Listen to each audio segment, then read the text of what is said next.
ஆன்மீக அன்பர்களே, பாரத தேசத்தின் புகழ்வாய்ந்த பொன் ஏடுகளில் பொறிக்கப்பட வேண்டிய நன்னாளில் இந்நாளும் ஒரு நாள் பொன்னாள்.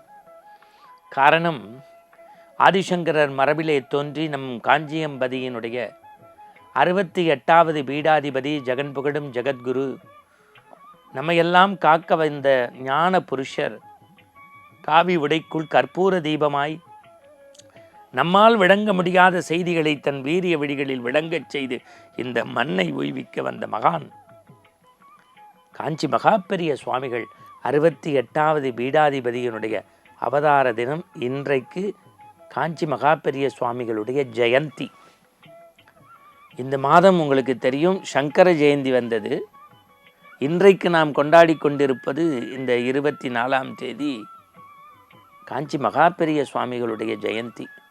அது ஓரிகையோ தேனம்பாக்கமோ காஞ்சி மடமோ தமிழ்நாட்டில் உள்ள மூளை முடுக்கெல்லாம் இன்றைக்கு நம்முடைய மகாபெரியவாளுக்கு சிறப்பு அபிஷேக ஆராதனை, தூபதீப ஆராதனை, அன்னதான பிரசாதம், நிறைய வேத மந்திரங்கள் என்று எல்லாம் நடைபெற்று கொண்டிருக்கக்கூடிய இந்த நல்ல புனித நாளில் அவரை பற்றிய வாழ்வியல் கருத்துக்களை அப்படி ரத்தின சுருக்கமாக பார்க்க போகிறோம் ஆனந்தத்தில். ஏன்னா இந்த ஆனந்த ஆரம்பத்தில் அவரை பற்றி கேட்பது, அவரை சிந்திப்பது, அவரை பற்றி அடிக்கடி நாம் சொன்னாலும் கூட அவருடைய அவதார திருநாளில் இன்றைக்கு நாம் யோசிப்பது ரொம்ப மகிழ்ச்சி. விழுப்புரம் மாவட்டம் தமிழகத்தை திருப்பி பார்த்தது. சுவாமிநாத சர்மா என்று இயற்பெயரை கொண்ட காஞ்சி மகாபெரிய சுவாமிகளுடைய தந்தையார் பெயர் என் நினைவு சரியாக இருக்குமே என்று சொன்னால் சுப்பிரமணிய ஐயர் மகாலட்சுமி தம்பதிக்கு குழந்தையாக பிறந்தார். பள்ளி பருவத்திலேயே டபுள் ப்ரமோஷன்லாம் வாங்கினார். அவருடைய தாயும் தந்தையும் இயல்பிலேயே இறை வழிபாடு மிக்கவர்கள், சங்கர மடத்தின் மீது அன்பு கொண்டவர்கள், அடிக்கடி கலவைக்கு போகக்கூடிய வாய்ப்பை பெற்றவர்கள். ஒருமுறை தன் தந்தையோடு சங்கரன் செல்கின்றார். இந்த 68வது பீடாதிபதி உருவாக காரணம் கலவையின் 66வது பீடாதிபதி. வந்தவுடன் கண்ணோடு கண் நோக்குகின்றார். அப்படியே ஒரு மலரை வண்டு ரிங்காரமிடுவதைப் போல இவருடைய விழிகள் பெரியவரையே ரிங்காரமிட்டது. இருவருடைய இதயமும் இடம் மாறியது. பிறகு இல்லம் திரும்பிய பெரியவர் மீண்டும் தன் நண்பரோடு இல்லத்தில் தெரியாமல் 66வது பீடாதிபதியை பார்க்க போயிட்டார். அப்புறம் மடத்துலேருந்து சொல்லிவிட்டு 2 நாள் இங்கேயே தங்கி குழந்தையை அனுப்பிச்சி விடுறேன்னாங்க. அவ்வளவு இளம் வயதிலேயே ஈடுபாடு கொண்ட சுவாமிகள் திண்டிவனத்தில் கல்வி கற்றார், ஒரு கிறித்தவ பாடசாலையில். இதற்கு இடையில் 66வது பீடாதிபதியினுடைய எண்ணம், சொல், செயலெல்லாம் தனக்கு பிறகு இந்த மடத்தை சுவாமிநாத சர்மா ஏற்க வேண்டும் என்று எண்ணம் இருந்தது. ஆனால் மடத்தில் இருக்கக்கூடிய சில பேர் அது சரியாக இருக்குமா என்று கேள்விக்குறிகளை தொடுத்து வருகின்றார். இதற்கு இடையில் தான் நோய்வாய்ப்படுகின்றார். சங்கரனை விழுப்புரத்திலிருந்து அழைத்து வருவதற்கு ஆணையிடுகின்றார். அதற்குள் மடத்தில் இருப்பவர்களெல்லாம் ஒன்று திரண்டு இந்த சங்கரனுக்கு தூரத்து உறவாகிய அத்தை மகன் ஒருவர் முறைப்படி மடத்திலே இருந்து கைங்கரியம் செய்த ஒருவரை 67வது பீடாதிபதியாக சந்நியாசியாக 66 இயற்கை எழுதிய அன்றைய மறுகணமே நியமித்து விட்டார்கள். மிக மிக குறைந்த நாட்கள், 7 நாளைக்குள்ளே தான் அவர் பீடாதிபதியாக இருந்தார். அவருக்கும் பெரியம்மை நோய் பற்றி கொள்கிறது. இயற்கை எழுதுகிறார். தன்னந்தனியாக தந்தையார் வெளியூர் முகாமுக்கு போகின்றார். தாயாருக்கு சங்கர மடத்திலிருந்து வரப்பட்ட தந்தியை எடுத்துக்கொண்டு குதிரை வண்டியில் புறப்பட்டு சங்கரர் வந்து இறங்குகின்றார். 13 வயது பாலகன். எல்லோருக்கும் ஒன்றும் புரியவில்லை. தன்னுடைய குழந்தை அடுத்த சில நிமிடங்களில் துறவரம் மேற்கொள்ளப் போகின்றது. உள்ளே போனார்.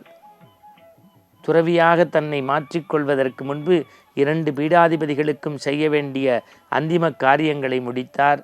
பக்கத்திலே இருந்த குளத்தில் நீராடினார். கஷாயம் உடுத்தினார். 68வது பீடாதிபதியாக ஜெகன் குருவாக இந்த மண்ணை ஆள்வதற்காக பதவி ஏற்றுக்கொண்டார். இந்த பச்சிலம் குழந்தை எப்படி இந்த பீடத்தை அலங்கரிக்கும் என்று நினைத்தபோது 48 மணி நேரம் இடைவிடாது நின்று போன சந்திர மௌலீஸ்வரர் பூஜையை உருக்கத்துடன் மன உணர்வோடு செய்து முடிக்கிறார் உலகம் சங்கரரை நோக்கி பார்க்கிறது. அவரை அந்த சந்திரசேகர சரஸ்வதி சுவாமிகள் என்று அழைக்கக்கூடிய சுவாமிநாத சர்மா ஞானம் பெறுவதற்காக கும்பகோணம் நோக்கி பயணப்படுகின்றார். 100 ஆண்டு காலம் இந்த மண்ணில் தவ வாழ்க்கை வாழ்ந்தவர் 13 வயதில் கணநாதன் ஆகிய கணபதி குறித்து பேசுகின்றார். 88 வயது ஒரு முதியவர் பேச்சை கேட்டு அன்றைக்கு சொன்னார், இந்த வித்ய பீடத்தில் வியாசரே அமர்ந்து பேசுவது போல இருந்தது என்று கண்ணீர் விட்டார். அதன் பிறகு மடம் ஒரு புதிய பார்வைக்கு சென்றது. பிடி அரிசி திட்டம் என்று அன்னதான திட்டத்தை சொன்னார். வேதம் பரப்புவதற்கு வேத பாடசாலைகளை உருவாக்கினார். வேதம் கற்பிப்பவர்களும் வேதம் படிப்பவர்களும் இந்த மண்ணில் போற்றப்பட வேண்டும் என்று நற்காரியங்களை செய்தார்.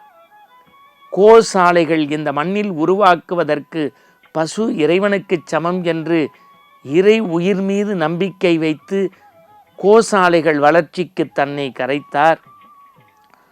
பொதுவாக எந்த மனிதர் கொடுத்த முன்பின் தெரியாத காசோலைகளையோ பணத்தையோ கையில் வாங்காமல் ராமகிருஷ்ண பரமஹம்சர் இந்த மண்ணில் நடத்தி காட்ட வேண்டும் என்று ஆசைப்பட்டதை ஒற்றை மனிதனாய் இந்த மண்ணில் செய்த ஞான குரு காஞ்சி மகா பெரிய சுவாமிகள்.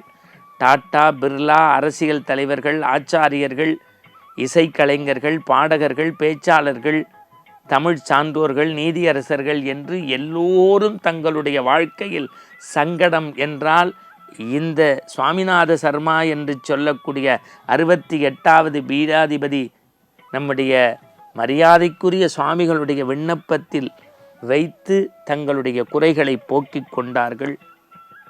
உலகத்திலேயே ஆதிசங்கரர் கடைபிடிக்கச் சொன்ன எளிமையை கடைபிடித்தார். 89 ஆண்டு காலம் கதராடையை மட்டுமே உடுத்தினார். தன்னுடைய வாழ்க்கையில் குறிப்பிட்ட வயதிற்கு பிறகு வாகனத்தில் ஏறவில்லை. பிற்காலத்தில் கூட 80 வயதை கடந்த போது கூட சைக்கிள் ரிக்ஷாவினுடைய பின்பகுதியை பிடித்து கொண்டு கிழக்கு, மேற்கு, வடக்கு, தெற்கு என்று பயணப்பட்டு இந்து தர்மத்தை, சமதர்மத்தை, வாழ்வியல் நெறியை நேர்கோட்டு பாதையிலே நடத்தி சென்று உலகத்தில் உள்ள குழந்தைகள் முதல் பெரியவர் வரை பெரியவா என்று அன்போடு அழைக்கப்பட்ட ஞான குரு நம்முடைய சுவாமிகள். இவை எல்லாவற்றையும் தாண்டி பத்திரிகைக்காரர்கள் ஒற்றை வரி கேட்டார்கள், இவ்வளவு ஞானத்தோடும் இவ்வளவு தர்மத்தோடும் தபசோடும் புலனடக்கத்தோடும் இருக்கக்கூடிய நீங்கள் கிசுகிசு இல்லாமல் எப்படி வாழ்கிறீர்கள் என்று கேட்டார்கள்.